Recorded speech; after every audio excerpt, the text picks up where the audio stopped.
Hi, and welcome to the podcast. You're having tea with Alice. This week's episode is with Melissa Febos, who is a memoirist and an artist and a teacher, and has just so much to say. I really enjoyed having this conversation. We talked about creativity, self-exposure, the right to talk about other people and how you present them in your work, and a little bit about her incredibly interesting backstory. So I hope you enjoy listening to that podcast as much as I enjoyed having the conversation.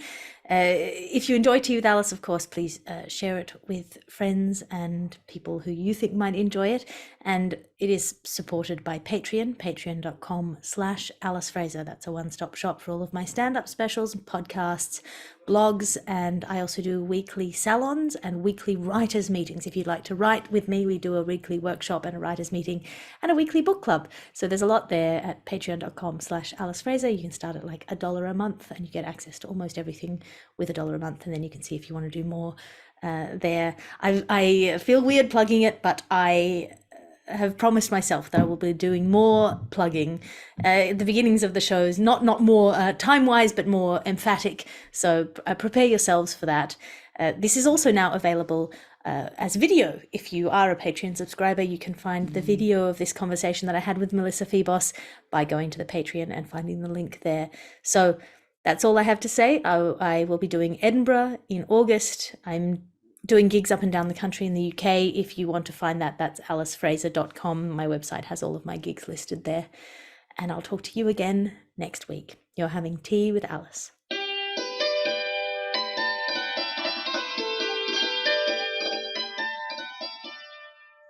Hello, welcome to the podcast. You're having tea with Alice. Who are you and what are you drinking? I'm Melissa Febos, and I am drinking, this is so embarrassing. I wasn't expecting to have to tell you, but I'm a bad liar. So I'm drinking decaf instant coffee in my Nicola Walker mug that a friend made for me because I'm a super fan. That is beautiful. Why did you choose instant decaf coffee? This is not a judgmental space, by the way. I'm a tea fan, not a tea snob. No, I can tell. It's a curious space. Because I took a nap very recently on the couch with my dog, who is basically like a living endorsement of naps.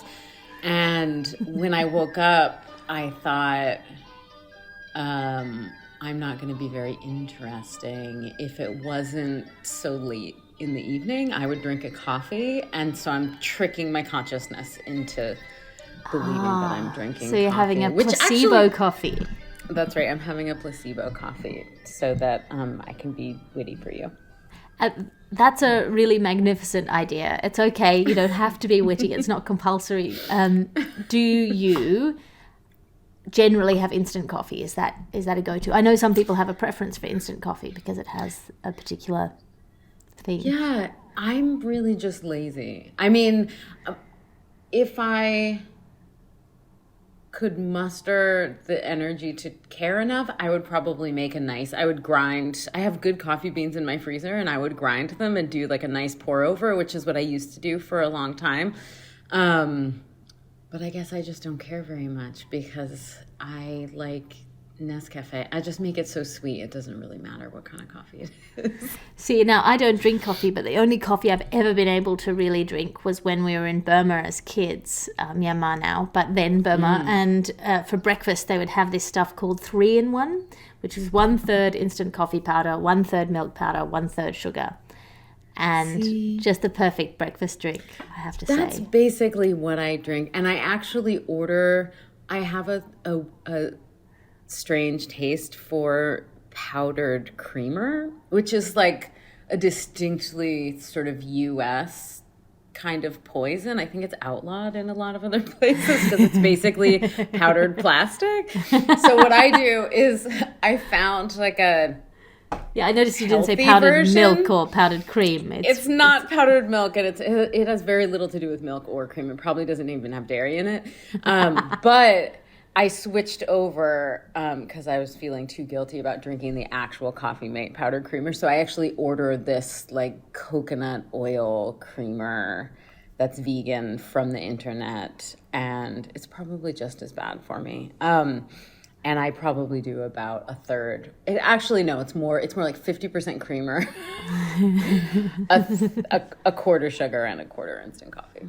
I mean, that In this works. case, decaf. If it works, man. Yeah. What kind of tea are you drinking?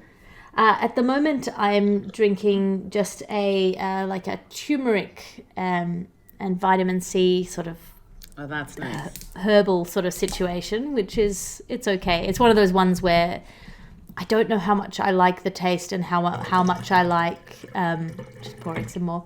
I don't know how much I like the taste. I don't know how much I like just the fact that it makes me feel vaguely healthy. You know? Like you're drinking vitamins. I know. I actually have I sound like a total fanatic, but I actually have a turmeric flavored version of my health food powdered creamer. And it's kind of terrible. Like it feels a little bit without the other spices that would make it taste like chai. It just sort of reminds me of curry. But I feel like it's like, I know it's terrible for me, but it's a little bit like, this is good for me. This is a supplement.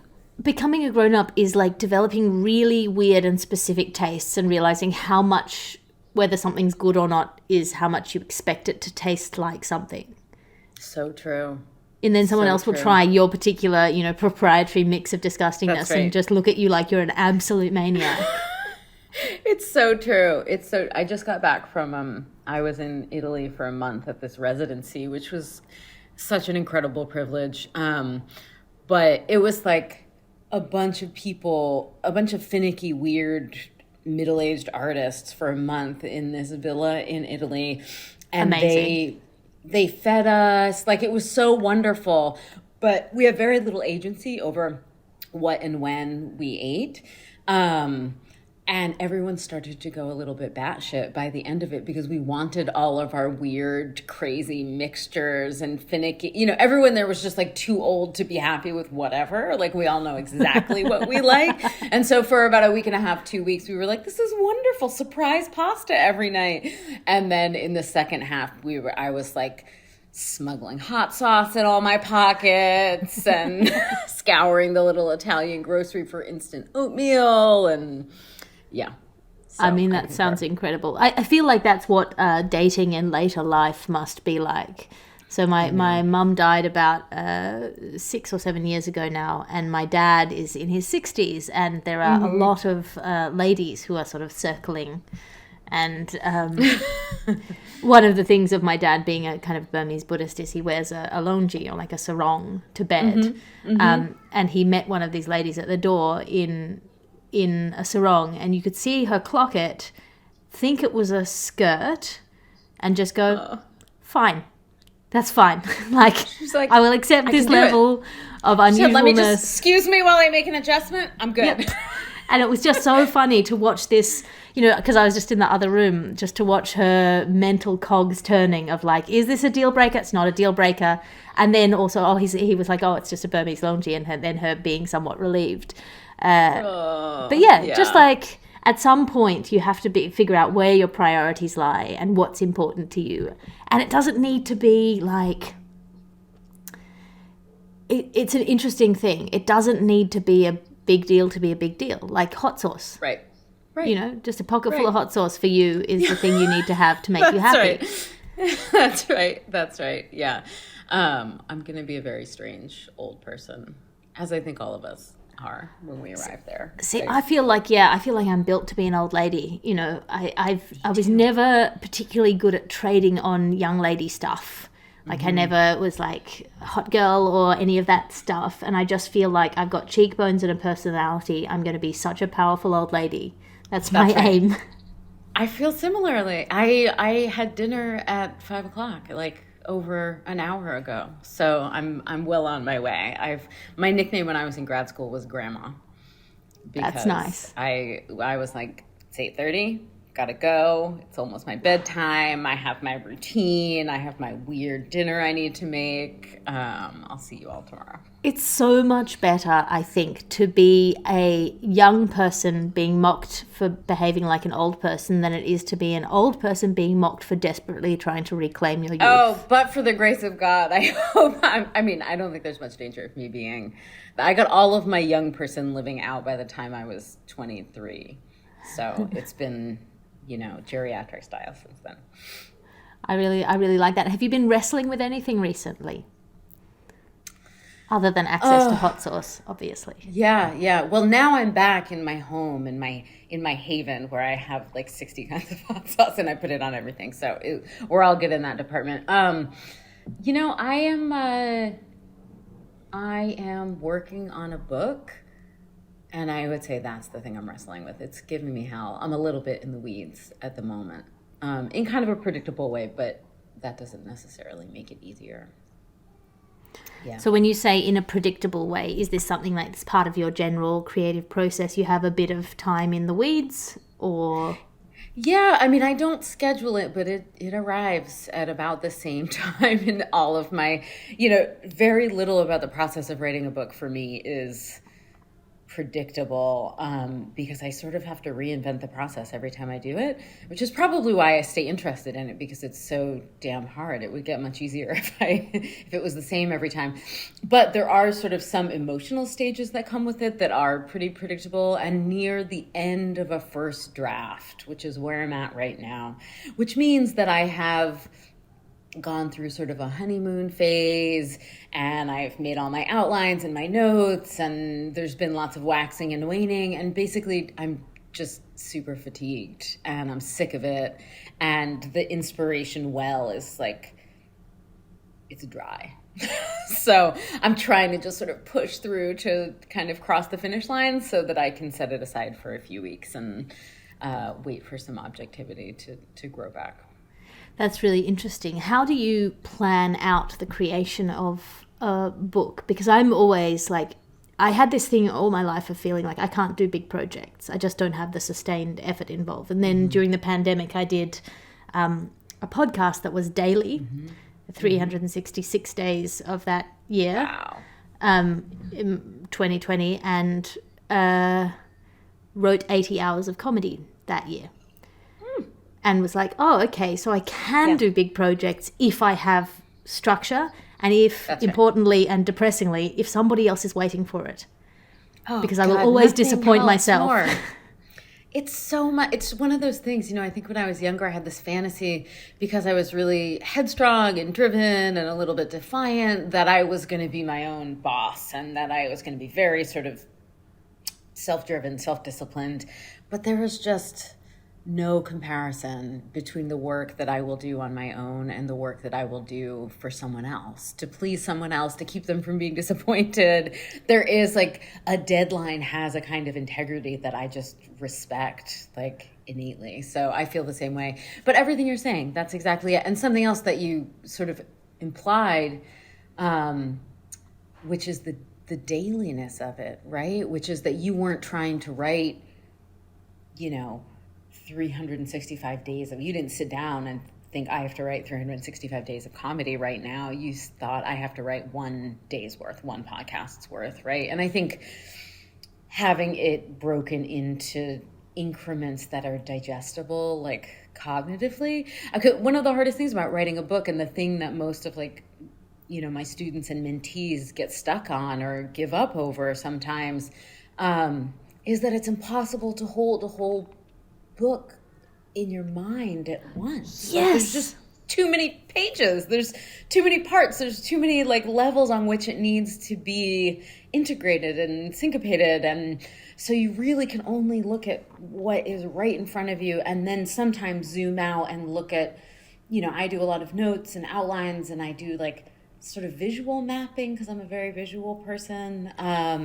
Oh man, system cards. Do you have system cards? I use system cards and blue tack, and I paste them when I'm writing a solo show, which is the hour-long show. Yep. And it is that thing of, you don't feel competent if you can't hold the whole of the thing that you're doing in your head. And that's a really terrible feeling, not feeling competent in what you're doing. but breaking it Right. up into those pieces and then being able to hold like the contents list in your head, I think for me is That's the right. thing.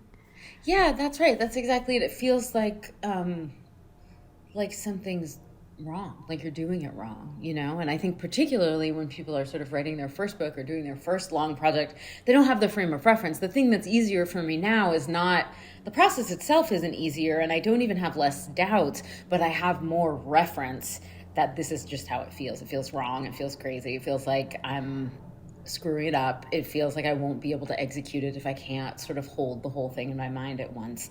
But I just sort of keep plugging away day by day and updating my little outline, and it just unfolds that way. You know, you can't create a book the way that people read it in like big luxurious gulps. It just doesn't work that way for me. I mean, that is really. I'm currently at almost exactly the same stage, except now I have a baby that I've lost my confidence in my ability to do that kind of behind the scenes work, I guess, where when you relax your brain, there's stuff that's happening at the back of your brain, and then suddenly a solution will present itself if you do that work and then step back. And it feels like now I do the work and then I step into this other role immediately without any kind of interstitial time. So I'm sort of terrified, having now done, I've written sort of the show and I've performed it once, which means it's about a quarter of the way to where I want it to be as a completed show. Yeah. And I'm just terrified that I don't have this. I filled in the empty room in my head in which those elves do the work with the clutter of parenting. I'm sort of slightly worried that it won't work. It makes a lot of sense to me. I think those are fears that all of my friends who have had babies have contended with, but all of them have been able to continue it. And I just think that raising a human is the most challenging long-term project anyone could conceive of. I mean, and they're constantly giving you deadlines. So if you can do that, then you can finish a full-length comedy show for sure, I think. Yes, it's an interesting thing from the perspective of an outsider looking in at what parenting is, and thinking, oh, you know, you have to prioritize your work and you have to prioritize yourself, and then being presented with this person who has needs and is being building themselves before your eyes, and the contributions that you make are simultaneously so immediate. She's hungry, I feed her. She needs a hug, I hug her. And also so inchoate. She won't remember anything that is happening now. None of the things I do will form memories for her. So what am I doing? What am I building? What am I creating? And thinking of it as a form of art. Like, what am I doing, really, and what's the impact that this is having? And the way that I reassure myself when I feel sort of exhausted by it is that I'm building at the moment how she'll feel when she's alone at night. I think that's exactly right. I mean, she doesn't have to remember it for it to shape her, right? You know, I think I have, I've written a lot about being an addict and being a sex worker, and I don't know, there are some things that I have survived, and I've been asked a lot, like, how? Like, what made you stop? And what made you stay stopped? And what made you, what do you think it was that, I don't know, sort of drove you back to safe ground? I'm speaking more about addiction than sex work. And the thing that I come back to, and it sounds so corny, and I think it's 100% true, is that the way I was a horrible adolescent and teenager, a really hard kid to raise, and I think my mother felt quite hopeless a lot of the time, but she loved me so well and was so consistent, and she had many careers while I was a baby and a child, but she like put in the time that you're describing and really showed up in that way. And there is like this bedrock in me that felt, I don't know, just like this deep intrinsic belief that I deserve to live. And I think that that's where I got it from. Yeah, so. That's so interesting. that there is a safe place, that it can be reached.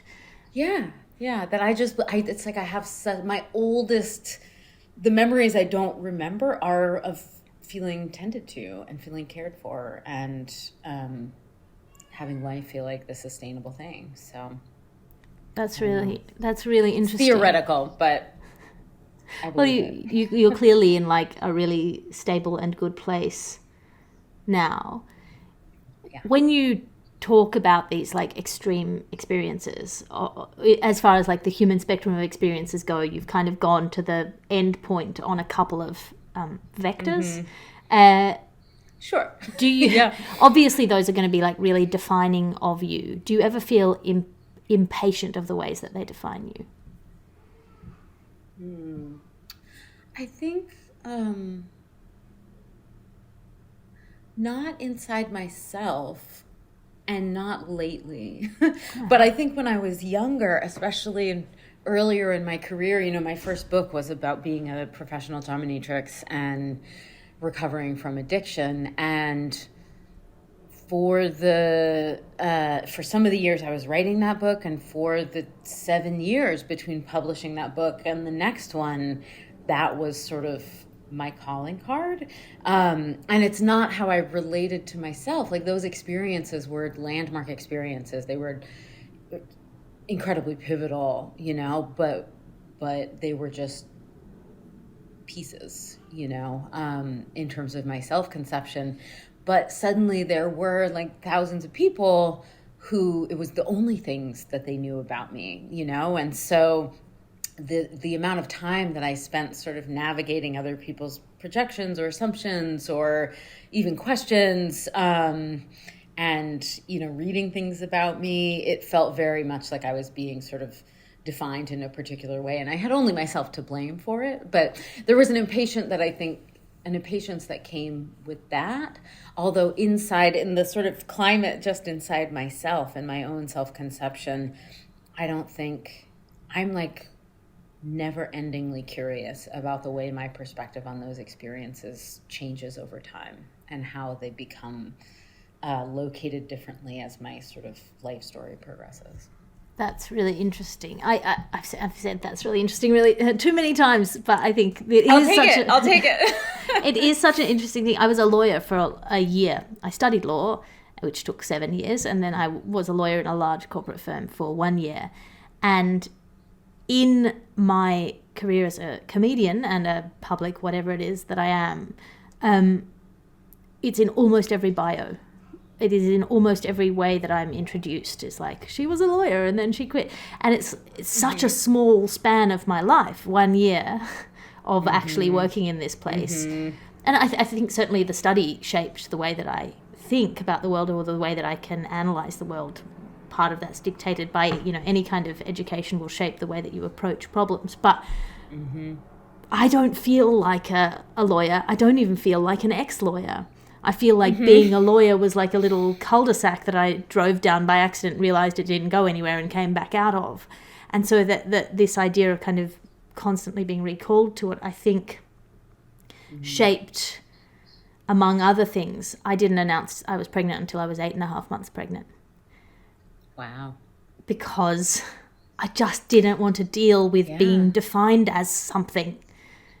That makes so much sense to me, because I was thinking that as you were talking about your bio and being sort of called back to the fact of being a lawyer, or having been a lawyer, and I was like, well, there's so many ways that's done to us, and in very gendered ways. And certainly being a woman, being a mother, those are things that people are constantly calling you back to and trying to sort of, you know, point to as the defining characteristic of who you are. So that makes a lot of sense to me. Well, people are, I mean, one of the great things about people is we're constantly telling stories, we're constantly situating ourselves in narratives, and the things that seem relevant to your narrative from the outside are not necessarily the things that seem relevant from the story that you're telling yourself. I had this little argument with my dad about gender, in fact, because my little girl is very much a little girl, and she, you know, gives her books little kisses, and you know, loves looking at pretty dresses and things like that in a way that I never really did. And Dad was saying, I'm so glad that you had a child because you used to be like this. When you were little, it was so obvious. You were so nurturing. You always, were playing with babies and everything, all of your childhood. It was so obvious that you were meant to be a mother. And I was like, but your nephew, 2-year-old nephew, is constantly also picking up his dollies and feeding them and putting them in a little pram and rolling them around. Yeah. And you're not saying, well, he was meant to be a mother either, or he was meant to, that's not... Yeah. It's sort of the exact same behavior of being loving and nurturing and all of that, but it's not... I mean, I guess if you think about it, you think, oh, well, maybe he'll grow up to be a father or a very nurturing person, but it's not the narrative that's immediately kind of clanked into place. Yep. It's very much true. It's funny. I also feel like I've ended up on sort of the other side of that. I definitely think that's been a sort of defining experience of my kind of public life and social life, is sort of having other people want to define me by one or two repetitive characteristics. But there is this really interesting dynamic that has happened for me as a writer, because I write, nonfiction and memoir. And so I often am implicating other people in my stories who I have relationships with and who I know. And it never ceases to surprise me how I can think I am representing the best quality about someone, or just some lovely detail. They're making a cameo, and it's impossible to predict what people will be upset by, for exactly the reason that we're discussing, because I have no idea what their self-portrait looks like inside their mind. So there's no way for me to make my little portrait and match it to that, right? And the thing that offends people is if it doesn't feel like it reflects them, right? So even if it's positive, they're like, that's not me. You left out the most important part. And so, I've learned to have a lot of reverence for how people define themselves, because we can be, with the best of intentions, get it so wrong. So I always anonymize people or ask for their consent if I use them in my shows, except once. And it was that it was a really annoying... So the character in the show was an agglomeration of about 5 guys that I had interactions with. 5 sort of very smart, libertarian, slightly non-compassionate guys who would often argue for things like race-based IQ tests and things like that. And just, that was that kind of thing where I had this kind of inherent sympathy with their love of things making sense and logic, and that there should be a way to step aside from emotion and really calculate things and not be ruled by your heart, but be ruled by reason and logic. And I have such sympathy for how appealing that is as a view of the world, that's reality. But my own instinctive sense is that logic is a framework that you put on top of reality. Reality exists. No one ever fainted from a syllogism. Emotion is real, if messy, and the logical framework that you put on it, neat and satisfying though it might be, is always going to be inadequate. And so to allow it to dictate how you react is incorrect. Anyway, so this is an argument I've had with these 5 guys, variously important in my life over many years, and it appears in my shows in various ways. But there was one segment that I did about this type of guy, and 3 out of the 5 of these guys are called Dave. So I call the character in my show Dave, and I have had none of them watched the show the year that it was released on Amazon. None of them watched the show, but then about 3 years after it came out, each of them separately watched the show within about 6 months of each other and sent me essentially the same email of I thought we were friends. Yep. And you've made a real caricature of me, and you've made you've exposed me, or you've made me look mean, or you've been mean about me behind my back.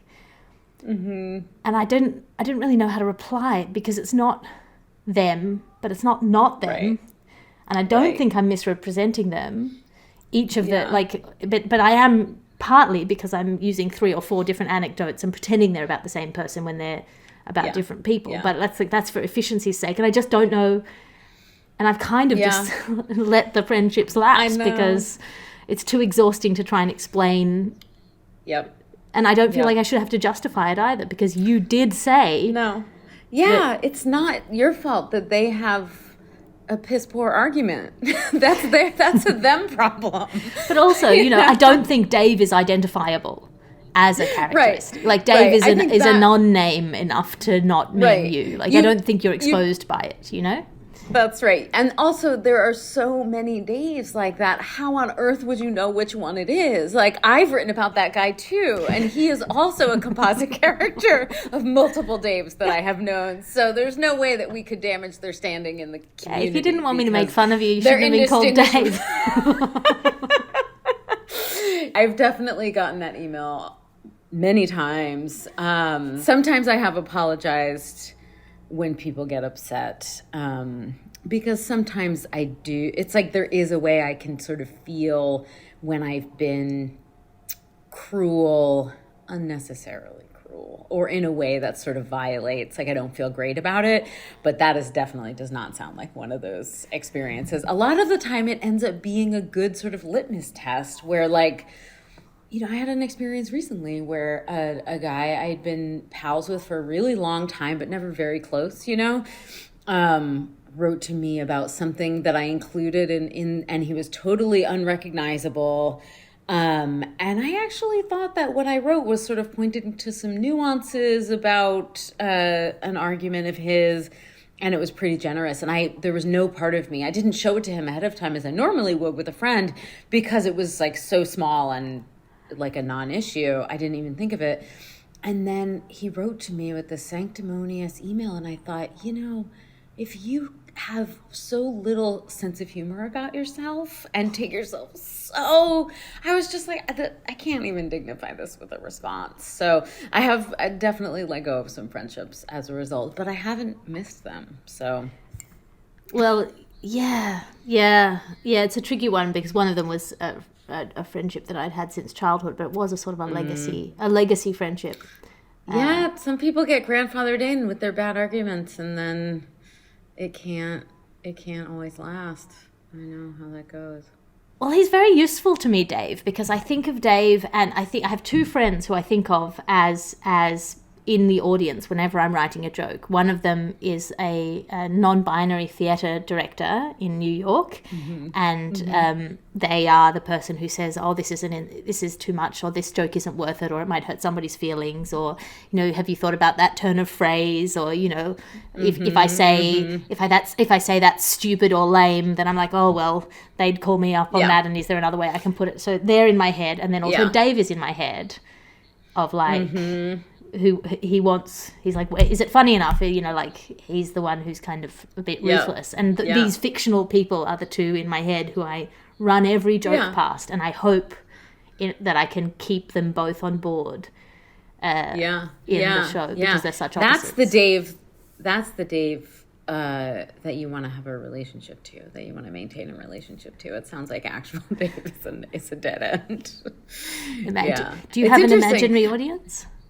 Yeah, I was just thinking about if there are specific people. I definitely am thinking of sort of who my ideal reader is. Like, I'm imagining the sort of ideal audience, less in that way in terms of sort of the people who would sort of give me feedback or keep me up to a certain standard, but more it's usually kind of a younger version of myself, just like, who's the person who needs this book? Who's the person that it is worth it for me to, like, bushwhack my way through these weeds to get to the, to get to the end of the first draft when it gets hard. And I think, like, who needs to hear this?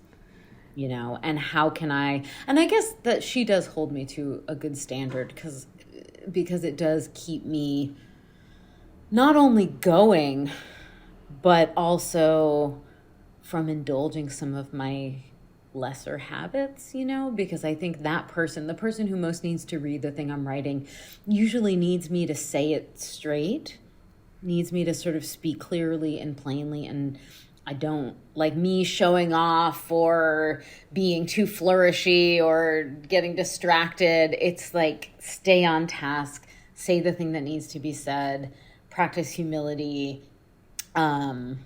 She just keeps me my best self on the page. But that's more an amalgam or a younger version of myself, or probably some students or mentees that I've had over the years who needed, like I'm often sort of writing the book that I would have put in their hands and been like, go read this. It will help you finish the thing you're working on, to see what this person did. And so, yeah, that's how I picture. And then sometimes like just smart friends of mine who I know, I just want to write something that they'll love, and so I can't be lazy. Yeah. I mean, that's when you think back, when you write a book, do you ever find that the way you have written overwrites your real memory of the thing?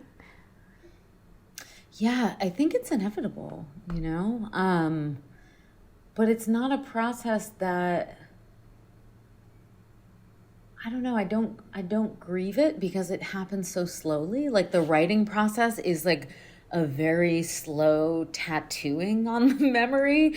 So once it's done, it's gone. Like whatever's been lost is truly lost. And so, and instead what I have is probably a kind of hybrid of the way that I sort of narrativized it, or in some cases might have embellished it.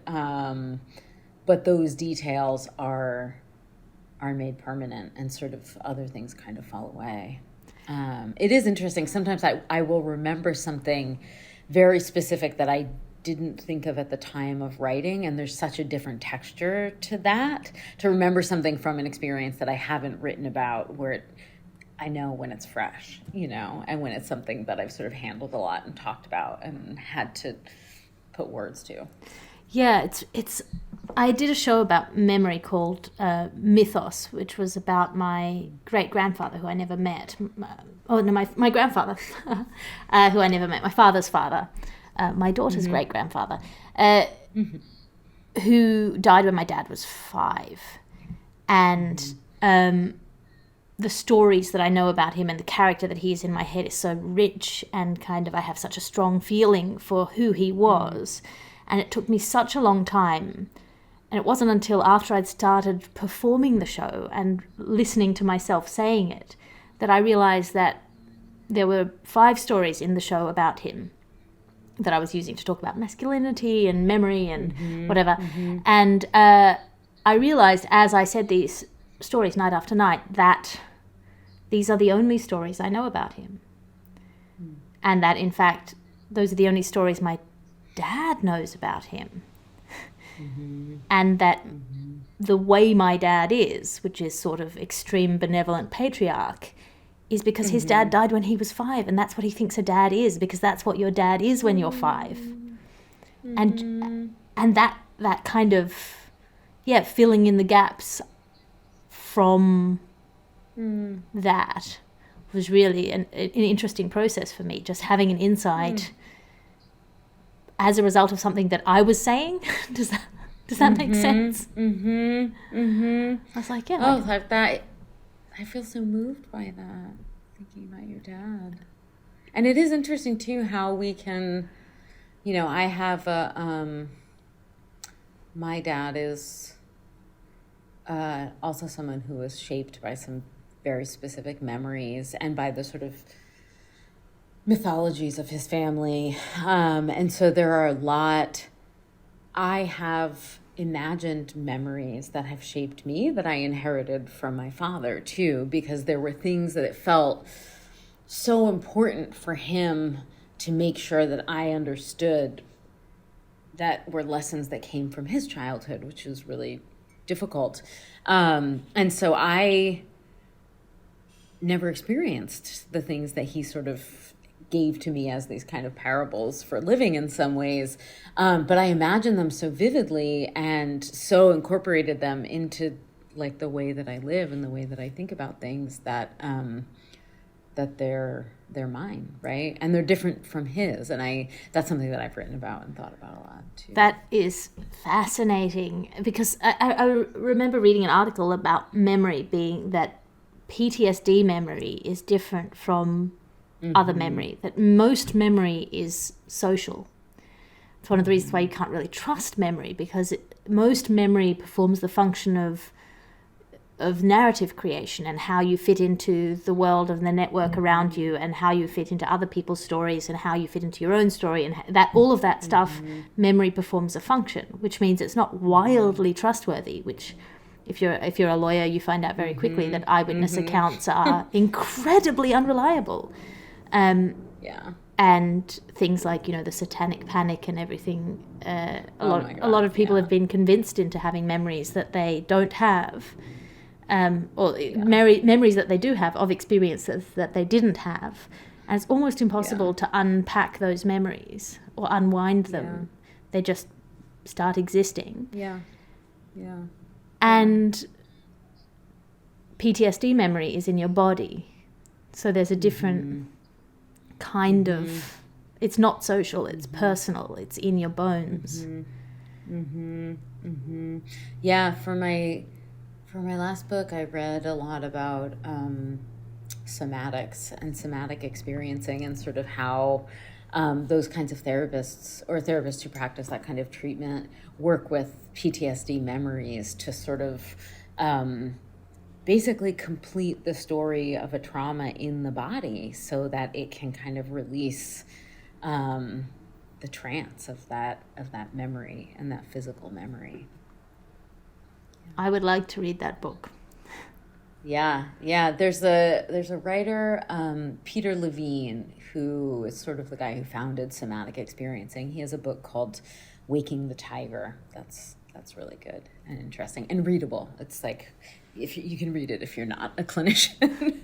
This is such a wonderful conversation. I can't keep you for too long, but I want people to know where they can find you online, where they can support your work, whether they can buy your books, and also if you would be so kind as to give some advice that you think people need to hear. Oh, sure. Let's see. I'm the author of 4 books, and they are all found at bookstores or online. I always encourage people to shop at their local independent bookstore. That's where I shop. You can shop at my local independent bookstore if you want to order from Prairie Lights in Iowa City in the Midwest. And you can find links to everything on my website, which is just melissafebos.com. And some advice. Honestly, I think I'm just going to go back to actually what you said at the very beginning of our conversation, which is just because I think it applies to everything hard and worth doing, which is just that you have to show up for it every day, even when it feels impossible. Just show up and focus on exactly what's in front of you, and not try to hold the whole world in your mind at once. Thank you so much for having tea with me. Thank you for having a decaf instant coffee with me, Alice. Oh, do you know, or do you not, this dolphin mistress we have got?